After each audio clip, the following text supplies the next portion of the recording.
La TVT au cœur de l'information.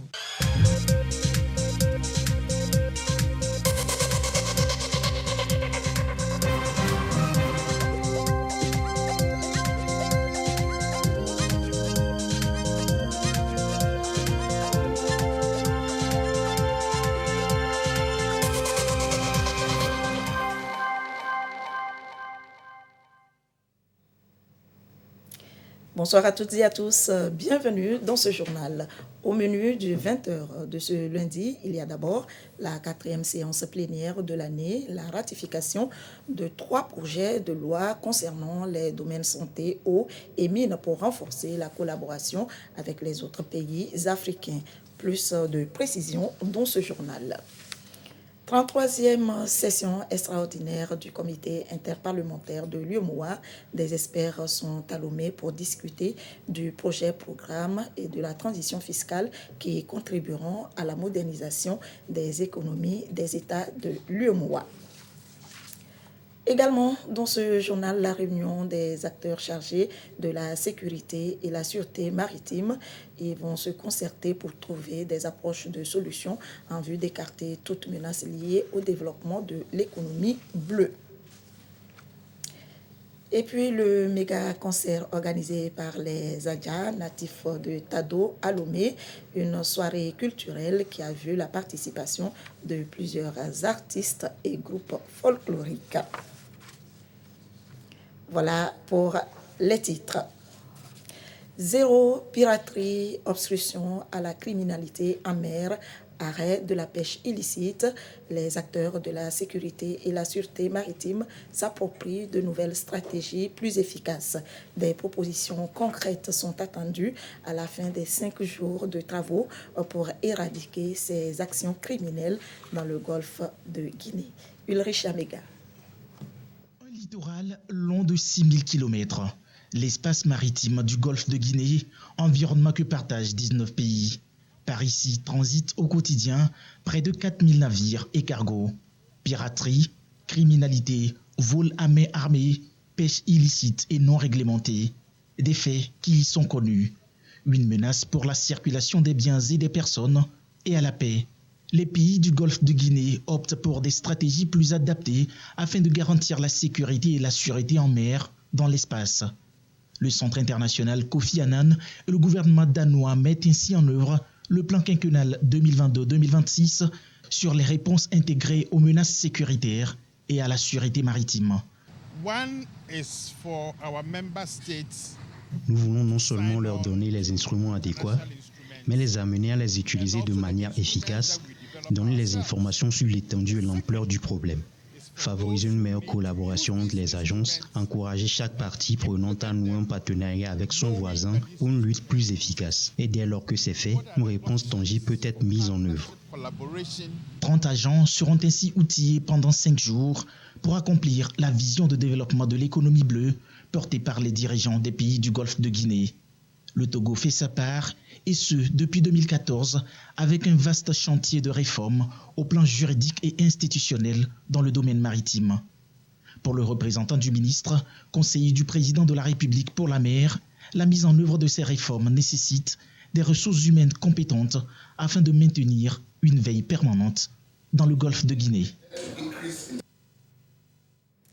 Le Togo se prépare pour les prochaines élections, les législatives et les régionales. Le recensement électoral a débuté. L'opération est terminée dans la zone 1 ce jour.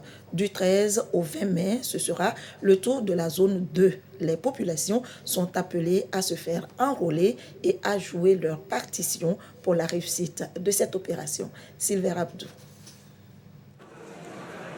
Des populations à la base sensibilisées pour leur participation active à l'opération de recensement afin de leur permettre de disposer de la carte d'électeur pour bien accomplir leurs droits civiques et citoyens. C'est justement le message délivré ici pour inciter les uns et les autres à se faire recenser du 13 au 20 mai pour le compte de la zone 2. On nous a fait venir ici pour nous informer que bientôt sera la révision des listes électorales et il est nécessaire qu'on fasse des cartes. Il faudrait qu'on fasse tout pour que la population sorte pour se faire recenser et se faire les cartes pour les élections à venir. Avec les cartes électorales, on fait beaucoup de choses. On nous a dit aussi que les cartes électorales, il y a 5 élections à venir. Avec tout cela, on doit faire les cartes électorales d'avance avant d'aller à l'élection. Nous sommes des chefs traditionnels. Pour nous, c'est d'informer la population et faire valoir tout ce qui est bon pour la carte électorale.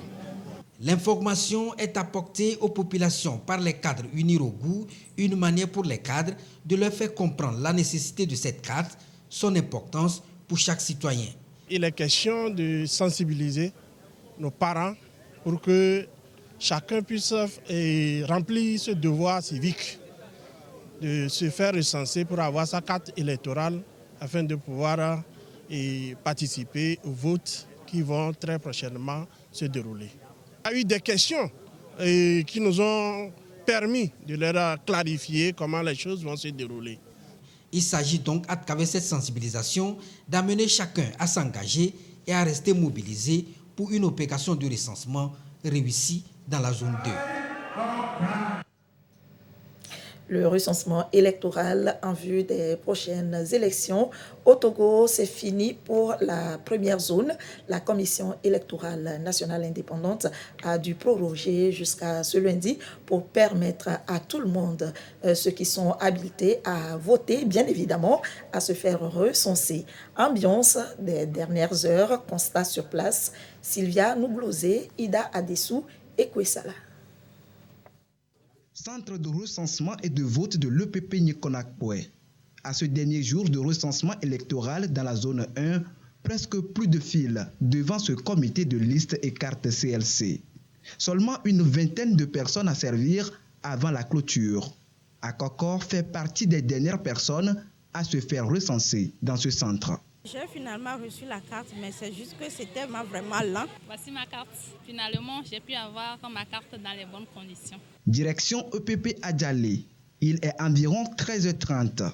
Le centre est presque vide. Même constat à l'EPP Djouma CC2, tout comme dans bien d'autres CRV que nous avons visités à Lomé. Visiblement, les 2 jours de prorogation de la Commission électorale nationale indépendante ont aidé à enrôler tout ou presque les populations en âge de voter dans la zone 1. Le 3e et le 4e jour, il y a eu assez d'engouement, assez de foule. Aujourd'hui, il n'y a pas assez de monde. Ici, c'est calme. Comme on a prolongé de 2 jours, tout le monde a su récupérer ces jours pour pouvoir venir se faire enrôler. Tout le monde voulait faire ça le plus tôt. La majorité a pu se faire recenser. Les 2 jours additifs qu'on nous a ajoutés, il n'y a plus assez d'affluence par rapport aux jours précédents. Après la région maritime, le Grand Lomé, y compris pour la première zone, ce sera au tour des régions plateau et centrales pour le compte de la 2e zone. Dans cette zone, les opérations de recensement sont prévues du 13 au 20 mai prochain selon la Commission électorale nationale indépendante. Toute la population est invitée à être au rendez-vous. Séance plénière ce jour à l'Assemblée nationale, la 4e de l'année 2023. 3 projets ratifiés en lien avec la création de l'autorité du bassin du Mono, de l'Agence africaine du médicament et les statuts du Centre africain de développement minier. Textes qui vont renforcer la collaboration entre le Togo et les autres pays dans ces domaines. Ils ont été votés à l'unanimité par les députés. Marie-Ange Bida.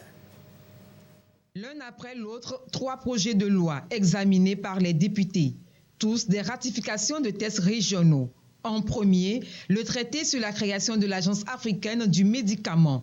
Elle va permettre de répondre facilement à d'éventuelles crises sanitaires comme celle du Covid-19. Ensuite, la convention de création de l'autorité du bassin du Mono. Le texte met l'accent sur la coopération et le bon voisinage entre le Togo et le Bénin qui ont ce cours d'eau en partage. Enfin, le projet de loi sur les statuts du Centre africain de développement minier. Dans ces grandes lignes, le texte propose d'harmoniser l'exploration et l'exploitation des minéraux à l'échelle régionale pour que les pays soient au même pied d'égalité vis-à-vis des investisseurs. Après ces explications, les députés s'interrogent sur certains points. On semble dire qu'il n'y a pas de révision du code minier en vue. Je souhaite avoir quelques éclaircissements. Il est dit que c'est la société MM Mining qui a de façon unilatérale suspendu les travaux d'exploitation. Et on est aussi surpris que c'est cette société qui demande à l'État de l'indemniser pour les investissements. Est-ce que le suivi se fait sur la destruction des produits pharmaceutiques avariés? Qu'est-ce que le Togo, qu'est-ce que le ministre de la Santé peut présenter pour nous garantir que nous aurons bientôt au Togo une agence de régulation des médicaments? Santé, eau, mines, 3 secteurs que touchent les têtes du jour. Aux inquiétudes des députés, le gouvernement apporte réponse. Il est clair que les entités régionales préexistantes viendront à un moment donné se fondre dans le creuset continental. Concernant le code minier, le processus de relecture de ce code-là est en cours, en fait. Concernant la préoccupation des deux honorables sur les procédures en cours par la société MM Mining, je voudrais juste préciser que c'est vrai que la société MM Mining avait notifié de manière unilatérale, en fait, l'arrêt de la production par rapport, en fait, au cours du fer qui avait baissé. Et estime que l'État lui doit des dédommagements, mais j'ai envie de dire que ce qu'il pense n'engage que lui. Et notre rôle au gouvernement, c'est de s'assurer que les intérêts du Togo sont préservés. Le débat général est clos. Les groupes parlementaires annoncent les couleurs du vote. Ces 3 projets de loi permettront une bonne évolution de notre population sur le plan international, mais aussi assurer à nos populations de bénéficier des retombées sur le plan national. Le groupe parlementaire UFC trouve ces projets soutenables, encourage et félicite le gouvernement pour ses efforts. Je demande donc aux députés de mon groupe d'apporter un vote favorable à ces 3 adhésions. Le groupe parlementaire majoritaire Union pour la République vous assure, mesdames et messieurs les membres du gouvernement, que d'un instant à l'autre, mes collègues et moi apporterons nos suffrages positifs à ces différents textes. Puis, l'ensemble des députés présents donnent leur aval. Tous ceux qui sont pour. Avec la ratification de ces tests, le Togo se tourne de plus en plus vers l'extérieur. Une ouverture sur le monde plus que bénéfique pour le pays. Le vote de ce jour est une contribution importante à la politique internationale du président de la République, son Excellence, M. Faure Essozomna Gnassingbé, qui vise d'une part à conforter le positionnement de notre pays sur la scène internationale et en particulier africain, mais également à faire participer et bénéficier nos populations des expertises techniques qui peuvent être données par des organisations comme celle que nous autorisons aujourd'hui à adopter. Madame la Présidente, je voudrais, au nom de mes collègues, vous réitérer une fois encore nos remerciements et vous assurer que, comme de tradition, le gouvernement fera une très bonne utilisation de l'autorisation que vous lui avez donnée ce jour. Sur la scène régionale comme internationale, le Togo se fait un nom. La présidente de l'Assemblée nationale, Yawadigori Tchegan, s'en félicite. Nous joignons notre voix à celle du gouvernement pour féliciter le président de la République, son Excellence Faure Essozomna Gnassingbé, pour tout ce qui est fait pour une visibilité beaucoup plus importante de notre pays dans la gestion des grandes questions au plan continental. Et nous avons tous vu ce qui s'est passé au moment de la Covid, comment il fallait être ensemble pour avancer. Donc, l'Assemblée nationale sera toujours là pour avancer avec vous, pour que le Togo soit toujours meilleur et que nous puissions toujours continuer à engranger des bénéfices au profit de nos populations, de nos concitoyens. Et nous sommes vraiment ravis que ces différents projets de loi aient pu être examinés et adoptés. Les 3 lois votées posent un cadre juridique dans chaque secteur concerné. Elles vont désormais réglementer chaque action à venir en ce sens. Tout autre chose, la phase 3 du programme d'appui aux organisations professionnelles paysannes de la CEDEAO. 23 projets sont identifiés afin de lutter contre l'exode rural et l'immigration clandestine.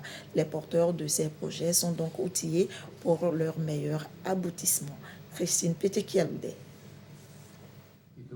L'appui à l'employabilité des jeunes, l'offensive régionale pour la promotion des chaînes de valeur du lait local dans le secteur agro-sylvo-pastoral et halieutique, 2 stratégies d'appui à l'employabilité des jeunes. Leur mise en œuvre a débouché sur la phase 3 du programme d'appui aux organisations professionnelles paysannes. 23 projets de terrain, dont 2 au Togo, sont retenus. Les porteurs se forment sur leur gestion. Et sur les 400 à 450 propositions compétitives, nous avons retenu 23. Et ces 23 opérateurs sont ici à Lomé pour le lancement officiel de cette opération et deuxièmement recevoir des renforcements des capacités en gestion de projets, en comptabilité, parce qu'il faut que cette subvention qu'on leur donne serve réellement au plus près des besoins des bénéficiaires finaux à la base.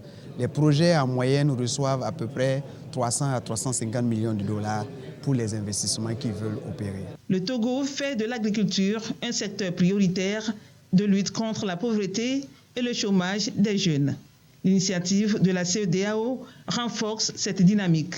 Le gouvernement est en train de créer des conditions pour rendre l'agriculture attractive afin que les jeunes s'y intéressent. Ça vient nous renforcer dans la mise en œuvre de nos zones d'aménagement pour la production bovine. Le programme régional d'appui aux organisations professionnelles paysannes, phase 3, est financé par la Confédération suisse. 7 millions de dollars, soit 4 milliards de francs CFA, sont nécessaires pour la mise en œuvre de cette phase. C'est parti pour 2 ans de travaux de conservation durable et de valorisation de la forêt communautaire de Pendial-Ouest et des flancs de montagne dans la préfecture de Thônes.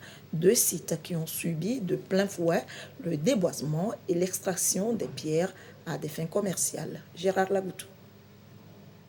La forêt communautaire de Coinpante dans la commune de Pendial-Ouest 1. Puis les flancs des montagnes de Tindig dans la commune de Thônes 1. 2 sites lourdement menacés ces dernières années par l'action humaine à des fins économiques et énergétiques sans calculer le prix à payer à l'environnement, au changement climatique. Au début, c'était vraiment une forêt touffue avec de grands arbres. Vous verrez que ça, c'est de la régénérescence. En temps, ils ont tout coupé et il y a eu des pluies et l'eau a délogé certaines maisons. Toutes ces montagnes, vraiment, c'était verdoyant. Les parents ont tout coupé et déjà en 2017, ils ont commencé par extraire les pierres pour exposer en bordure des routes pour vendre. Le danger, une fois que la montagne privée de ces cailloux va commencer par s'effriter, c'est des terres agricoles qui se trouvent au flanc ou bien en deçà de la montagne qui vont partir. Les concessions vont partir. Et face à cette équation environnementale difficile, l'ONG CAPAS, cellule d'appui des producteurs agricoles des savanes, décortique ici 2 formules: conservation durable et valorisation de ces 2 patrimoines. Nos actions s'inscrivent dans la durabilité. Et pour une action durable, il faut choisir les essences qui vont donner plus de vie aux communautés présentes et aux générations futures. Et cette forêt sera enrichie à partir des essences comme le capoquier, les flamboyants, les baobabs. Du coup, mettre à disposition des ménages du bois dans la logique de sauvegarder cette forêt, puisque ayant le bois, les femmes n'ont plus besoin de venir couper. Nous allons faire des plants d'anacardier greffés. La production démarre à partir de la 3e année. Nous allons renforcer le reboisement par les plants de baobab aussi et développer aussi l'apiculture sur ces flancs de montagne sous forme d'activités génératrices de revenus. L'initiative est financièrement appuyée par le FEM. Le PNUD, l'association Un village gaulois pour l'Afrique, le gouvernement togolais et la communauté à la base à hauteur de 39 275 000 francs CFA pour une durée de 2 ans. Et déjà, les bénéficiaires à la base y trouvent un avenir prometteur et s'en réjouissent. Intéressons-nous à présent à la santé. La campagne foraine de consultation médicale gratuite dans Golfe 1 et 6. Les patients souffrant de l'hypertension et du diabète seront pris en charge. Une initiative du mouvement des jeunes engagés pour la paix et le développement au Togo. Abidé Nyassimbe. Enregistrement, prise de tension et de glycémie, puis consultation. Une opération gratuite de proximité, top départ de cette campagne foraine en médecine générale et hygiène bucco-dentaire. Plus de 40 jours pour permettre aux populations des communes Golfe 1 et 6 de bénéficier d'un accompagnement médical.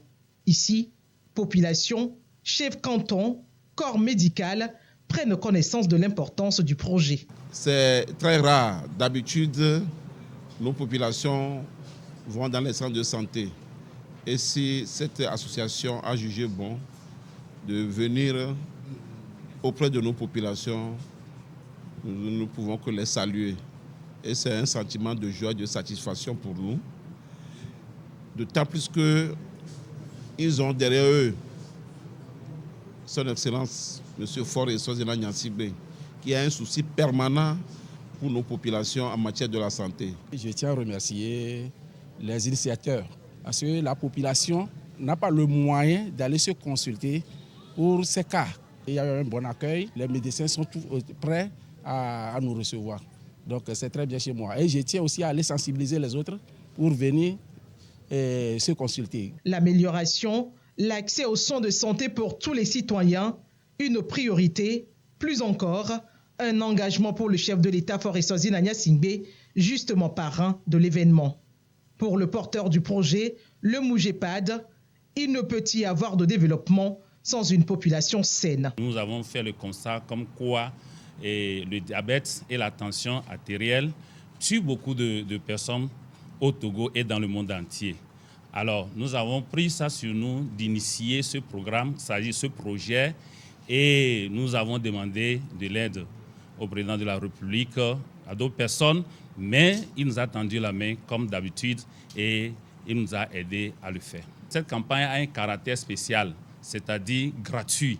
Nous allons les consulter gratuitement, leur donner les médicaments gratuitement. Nous allons les référer dans des hôpitaux, dans les CMS proches. L'hypertension artérielle et le diabète passent souvent inaperçus au Togo, avec de graves conséquences pour les personnes touchées. Cette campagne se veut un appel, une invitation de dépistage pour une meilleure prise en charge de la population.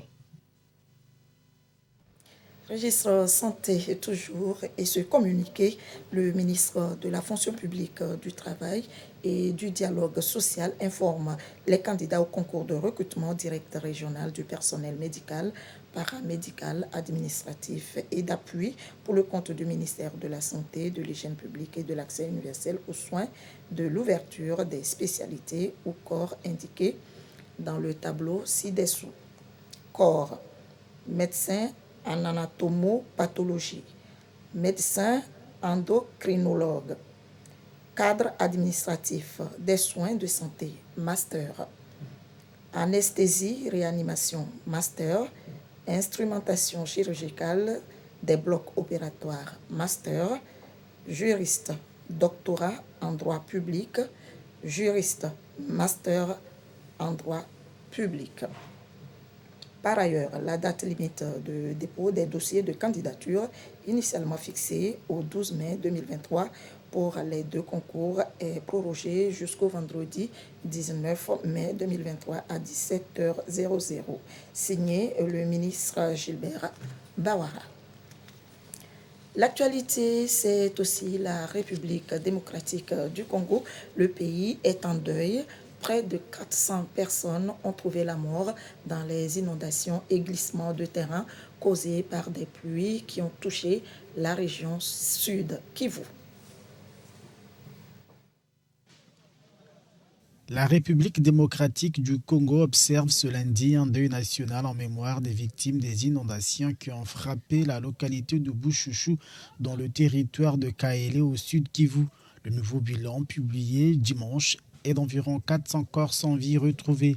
Ce bilan pourrait s'alourdir.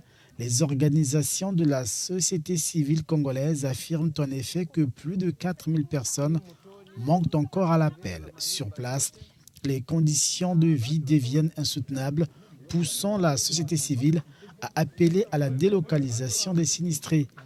Cette catastrophe est survenue 2 jours après des inondations qui ont fait au moins 131 morts et détruit des milliers de maisons au Rwanda.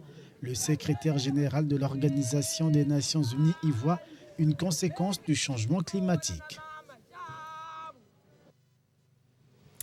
En bref, conflit au Soudan, la Ligue arabe a décidé lors d'une réunion extraordinaire de créer un groupe de contact chargé de réaliser un cessez-le-feu et de créer des corridors humanitaires pour les civils. Revenons au Togo pour signaler cette arrestation, l'interpellation de 6 individus appartenant à 2 réseaux criminels, 3 pompistes de nationalité togolaise et 3 Nigérians. Un coup de filet de la police judiciaire. Récit des faits, Labrinifo, commissaire de police. Le premier réseau est constitué d'un nommé A. Difa, 34 ans, togolais, pompiste, demeurant à Lomé au quartier Agoué. L. Anim, 34 ans, togolais, pompiste, demeurant à Lomé au quartier Kagomé. A. Heze, 35 ans, togolais, pompiste demeurant à Lomé au quartier Adewi. Le deuxième réseau est constitué des nommés I. Isaïa, 20 ans, nigérian, sans emploi demeurant à Lomé au quartier Foreva. M. Iliassou, 23 ans, nigérian, sans emploi demeurant à Lomé au quartier Foreva. E. Kelvin, 24 ans, nigérian, sans emploi demeurant à Lomé au quartier Foreva. Le premier réseau est auteur de vol aggravé de numéraire par intrusion dans le système informatique d'une société de vente de produits pétroliers et du gaz domestique qui les emploie. Au regard de leurs responsabilités, ces individus ont pour rôle de gérer les demandes d'établissement de cartes prépayées. Profitant de cette occasion, ils ont pris l'habitude de s'introduire illégalement dans le système informatique de la société qui les emploie et de créer des cartes prépayées au nom de leurs complices qu'ils présentent comme étant des clients de la société. Les cartes ainsi frauduleusement créées sont approvisionnées à hauteur de plusieurs millions de francs CFA au préjudice de la société dont les caisses ne recevront aucune contrepartie de cette opération. Les investigations ont permis de mettre la main sur le nommé A. Difa, pompiste d'une station d'essence de la dite société située dans la zone portuaire. Interrogé, il reconnaît avoir approvisionné frauduleusement une des cartes incriminées à hauteur de 10 millions de francs CFA qu'il a encaissé et partagé avec son complice, le nommé A. Anim. Le second réseau opère dans la cybercriminalité, précisément dans l'arnaque au love chats. Les membres de ce réseau, tous de nationalité nigériane, ont été interpellés le 25 avril 2023 par la DCPJ qui, sur information, a procédé à une descente de police dans un appartement à Lomé au quartier Foreva. La perquisition immédiate de l'appartement a permis de saisir 11 ordinateurs portatifs, 5 téléphones portables, 2 routeurs Wi-Fi. Il crée des comptes fictifs sur des réseaux sociaux tels que Facebook, WhatsApp et Instagram, avec des photos et vidéos de la vie quotidienne d'individus résidant en Europe, en Asie ou aux États-Unis. À l'aide de ces comptes fictifs, ils proposent des relations amoureuses à des femmes de divers horizons. Sur la base de ces relations, ils demandent de fortes sommes d'argent à leurs victimes en avançant des raisons de santé, des problèmes financiers et en leur proposant en contrepartie le partage d'un héritage fictif. Dès qu'ils encaissent les sous, ils rompent tout contact. Tous ces individus seront présentés à Monsieur le procureur de la République de Lomé pour répondre de leurs actes. C'est l'occasion d'appeler les sociétés privées de vente de produits à plus de prudence dans la mise en œuvre du protocole d'accès au système informatique. C'est annoncé en titre le méga concert des Adja natifs de Tado ce dimanche à Lomé, une soirée culturelle avec sur scène plusieurs artistes et groupes folkloriques. Marie-Thérèse Nabédé, reportage présenté par Gisèle Kozona. Un concert par et pour le peuple Adja du Togo et du Bénin.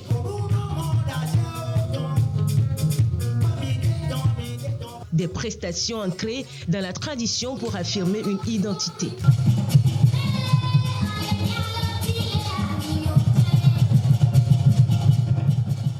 L'Union des promoteurs, des artistes pour la culture Adja veut mettre le projecteur sur la part de contribution des Adjavios à la culture nationale. Tous les restaurants sont sortis pour notre retrouvaille d'aujourd'hui spécialement. Je sais que si un jour on demande les coutures Adja, on va nous compter aussi. On va faire des éditions plus que ça. Il y a beaucoup aujourd'hui qui n'arrivent pas à parler la langue maternelle qu'est Adja. Donc à travers ceci, vous avez constaté, les chansons sont produites en Adja, donc quelqu'un qui est Adja qui vient, il se retrouve, il s'identifie à sa culture. L'ambiance dansante traduit l'émotion à ce rendez-vous culturel. C'est une première édition, c'est quelque chose que nous devons encourager, nous devons contribuer à améliorer.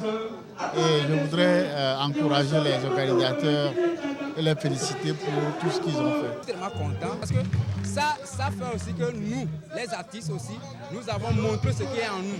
En tant qu'Adja, où à chaque fois il y a des grandes scènes où les gens ne nous appellent pas. Mais grâce à ça, je suis certain que nous serons dans le showbiz togolais. Le concert Adjavio a également révélé des talents humoristiques.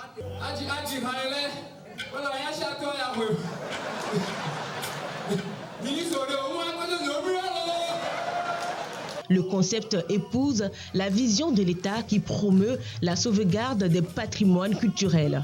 Pour l'histoire, les Adja ont fondé en l'an 1000 le premier royaume le plus puissant du sud du Togo, appelé Royaume de Tado, aujourd'hui dans la préfecture du Moyen-Mono. L'ethnie couvrant le sud-est du Togo et sud-ouest du Bénin se réclame de 1 500 000 âmes.